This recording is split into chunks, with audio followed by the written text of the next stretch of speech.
블랙홀의 내부 구조. 우주의 정지에 있는 천체는 존재하지 않는다. 그러므로 또 다른 물리량인 블랙홀의 회전도 고려해야 한다.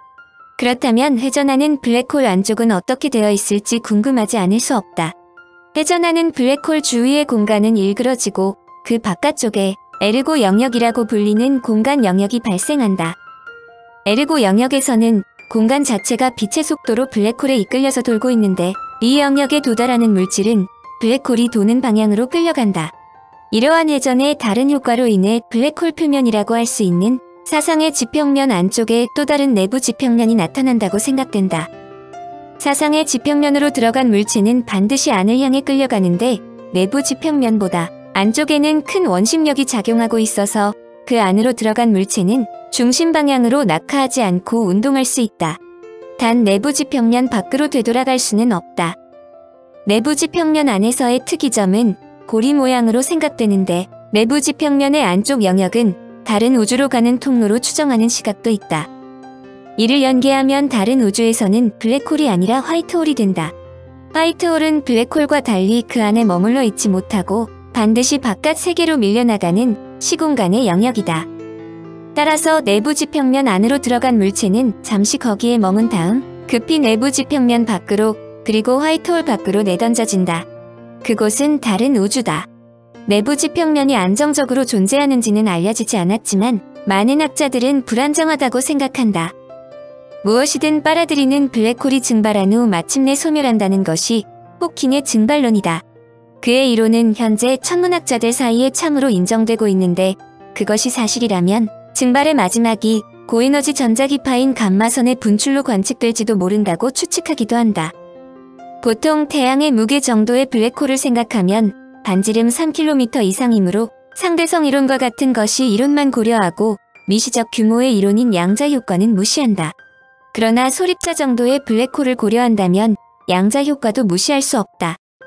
얼마나 작아야 이 효과가 나타나는가는 블랙홀의 질량이 1조 kg인 경우 반지름이 10조분의 1cm 이하가 되면 큰 영향이 나타난다. 호킹은 그와 같은 작은 블랙홀이 형성되었다고 가정한 후 양자론이 블랙홀에 미치는 영향을 연구하여 그 결과 블랙홀이 증발한다는 놀라운 사실을 발견했다. 증발로 입자가 방출되면 블랙홀은 당연히 에너지를 잃게 되므로 그 분량만큼 질량이 줄어든다. 질량이 줄면 그것에 반비례하여 온도가 상승하므로 입자가 더욱 많이 나오게 된다. 따라서 블랙홀은 가속도적으로 그 질량 에너지를 잃고 마지막에는 소멸된다는 것이다. 이 마지막 순간의 증발은 사실 폭발에 가깝다. 1000톤의 블랙홀이라면 마지막에는 1초라는 짧은 시간 동안에 소멸하고 그 모든 것이 에너지로 변화된다. 태양 질량 정도의 블랙홀에서의 온도는 100만 분의 1K로 매우 낮다. 그와 같은 블랙홀이 증발하고 소멸하려면 우주의 나이 1054배나 되는 시간이 필요하다. 따라서 별 진화의 마지막 단계에 생기는 블랙홀이나 은하 중심에게 존재한다고 여겨지는 거대한 블랙홀의 경우에는 이 증발에 영향이 없다고 할 수 있다. 블랙홀의 존재에 대해서는 의심하지 않지만 학자들은 은하 초기에도 지금보다 규모가 작을지언정 거대한 질량의 블랙홀이 중심부에 있을 것으로 추정한다. 이 가설에는 두 가지 가능성이 있다. 첫째는 은하가 먼저 생성된 후 블랙홀이 형성되어 은하의 진화에 따라 함께 성장했다는 것이다. 또 다른 견해는 거대 블랙홀이 먼저 생성된 뒤 가스를 모으고 소용돌이치게 하여 우리가 알고 있는 은하를 생성했을 것이라는 추정이다. 후자의 경우 거대 블랙홀이 파괴의 주체가 아니라 은하 생성을 촉발하고 별의 생성과 생명의 탄생을 가능케 했다고 설명되기도 한다. 블랙홀 촬영. 블랙홀이 정말로 존재하느냐 아니냐는 매우 중요한 질문 중 하나인데 과학자들이 이에 놀라운 장면을 보여주었다. 거대한 블랙홀에서 쏟아져 나온 강력한 입자 분출이 부근에 있는 은하를 강타하는 장면이다. 미 항공우주국의 찬드라 엑스레이 관측소에서 지구로부터 14억 광년 떨어진 곳에 위치한 두 개의 은하 시스템 3C321에서 목격한 것이다. 두 개의 은하는 궤도를 그리며 서로를 돌고 있다가 하나로 융합되는 과정이었던 것으로 추정된다. 그런데 상대적으로 큰 은하의 중심부에 있는 블랙홀에서 에너지 빔이 분출되었고 그 경로에 작은 은하가 놓이게 되었다. 블랙홀에서 나온 빔은 고에너지 엑스레이와 감마선 그리고 입자들로 구성되어 있으며 빛의 속도에 가깝다. 이 빔은 작은 은하 속의 수천 개의 행성을 강타했다. 두 은하는 약 20만 광년 거리에 떨어져 있었다. 블랙홀은 막대한 중력 때문에 빛까지도 빨아들이지만 인접한 일부 물질들을 제트 형태로 분출하기도 하는데 이는 자기장의 효과 때문인 것으로 추정된다. 2007년에는 보다 생생한 장면이 목격되었다. 나사의 찬드라 위성이 지구에서 3200만 광년 떨어진 블랙홀로 우주가스가 흘러들어가는 모습을 촬영한 것이다. 수많은 천문학자들이 이 결과에 환호했는데 블랙홀이 우주가스를 빨아들이는 모습은 현대 우주물리학에 있어서의 가장 근본적인 두 개의 문제를 푸는데 도움이 될 것으로 생각하기 때문이다. 즉, 어떻게 블랙홀이 성장하며 우주물질이 짙은 중력 속에서 어떻게 움직이는가 하는 의문에 대한 답이다. 지구로부터 3200만 광년 떨어져 있는 이 블랙홀은 NGC 311호로 알려진 거대한 은하계의 중심에 위치하는데 천문학자들은 가스의 움직임이 블랙홀의 중력에 의해 지배돼 내부로 빨려가는 임계문턱을 확인한 것으로 이 블랙홀로부터의 거리를 본다이 반지름으로 부른다. 카와 웡 엘러베마대 교수는 우주가스가 블랙홀로 흘러 다가감에 따라 가스는 압축되면서 더 뜨거워지고 밝아지는 것을 확인할 수 있었다고 발표했다. 과학자들은 가스 온도의 상승은 블랙홀에서 700광년 떨어진 본다이 반지름에서부터 시작된다는 사실을 발견했다. 이는 NGC 311호의 중앙에 있는 블랙홀이 태양의 20억 배 이상의 크기를 가지고 있으면서 지구 크기의 블랙홀을 만들고 있음을 보여주는 것이다. 태양의 덩어리는 본다이 반지름에 의해 끌어들여져 블랙홀을 향하게 된다. 지미 어원 박사는 거대한 블랙홀 덩어리 근처 지역에 태울 수 있는 많은 연료가 있는데도 불구하고 그렇게 얇으냐는 질문이 계속 제기되었는데 이번에 발견된 블랙홀은 이러한 문제의 전형이라고 말했다.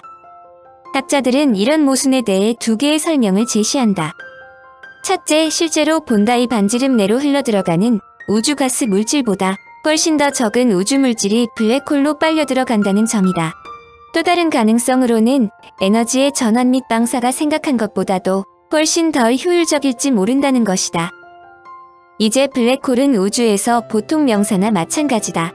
모든 은하의 중심에는 초대형 블랙홀이 적어도 하나씩은 자리 잡고 있기 때문이다. 우리 은하의 중심에는 태양 질량의 400만 배에 이르는 궁수자리 A라는 블랙홀이 있다. 여기서 궁수자리 A의 의문양은 그 전체가 블랙홀로 추정된다는 표시다.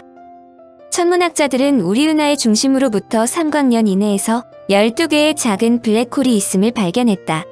과학자들이 12개의 블랙홀을 발견했다는 것은 그 지역에 수만 개의 블랙홀이 더 있다는 사실을 암시한다. 그러나 엄밀한 의미에서 어느 누구도 블랙홀의 실제 모습을 본 적은 없다. 블랙홀은 빛을 포함한 모든 전자기 복사를 흡수하므로 인류가 가진 어떤 망원경으로 관측되지 않기 때문이다. 그러므로 블랙홀에 대한 직접적인 관측 대신 블랙홀의 중력과 방사선의 영향에 대한 간접적인 증거를 찾는 방식을 택한다. 우주의 매우 어두운 점 주위를 도는 것처럼 보이는 별이나 가스의 궤도를 측정하고 그 어두운 점에 얼마나 많은 질량이 있는지를 측정하는 것이다. 블랙홀을 감지하는 또 하나의 방법은 충돌음을 듣는 것이다. 두 개의 블랙홀이 충돌하게 되면 거대한 중력파를 방출하게 된다. 블랙홀의 충돌은 먼 거리에 일어나므로 중력파가 지구에 도착할 때쯤이면 매우 희미해진 상태이지만 미국의 중력파 관측소 라이고와 유럽에 있는 비르고는 이런 작은 파동들이 우리가 들을 수 있는 주파수의 범위와 비슷함으로 소리로 변환할 수 있다. 즉, 블랙홀의 실제 모습을 아직 볼 수는 없지만 소리는 들을 수 있다는 뜻이다. 인간의 호기심은 한정이 없다. 우주에서 블랙홀이 먼저 탄생했을까? 아니면 은하가 먼저 탄생했을까 하는 질문이다. 이는 닭이 먼저일까? 달걀이 먼저일까란 질문과 같은데 학자들은 영원히 풀리지 않을 것 같았던 우주 미스터리의 실마리가 잡혔다고 발표했다. 미국 국립전파천문대 연구진은 초대형 라디오 망원경과 간섭계를 이용해 블랙홀과 은하의 형과 아우 관계에 대한 결론은 블랙홀이 은하보다 더 일찍 탄생한 형이라고 설명했다.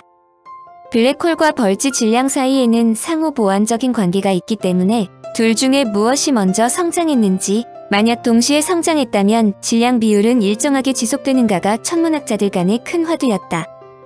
학자들이 마침내 우주가 창조 초창기인 빅뱅, 몇 억 년 뒤에 생성된 몇 개의 가까운 거리의 은하를 발견했고 그 중심의 블랙홀과 벌지의 질량을 측정해 초창기에는 블랙홀과 벌지 질량 사이에는 일정한 비율이 없을 수도 있다는 결론을 얻었다. 독일의 페비안 월터 박사는 멀고 어린 은하에 있는 블랙홀의 질량보다 가깝고 나이든 은하의 벌지에 비해 훨씬 더 큰 질량의 블랙홀을 갖고 있는 것을 볼 때 블랙홀이 은하보다 더 먼저 생성됐다는 것을 의미한다고 주장했다.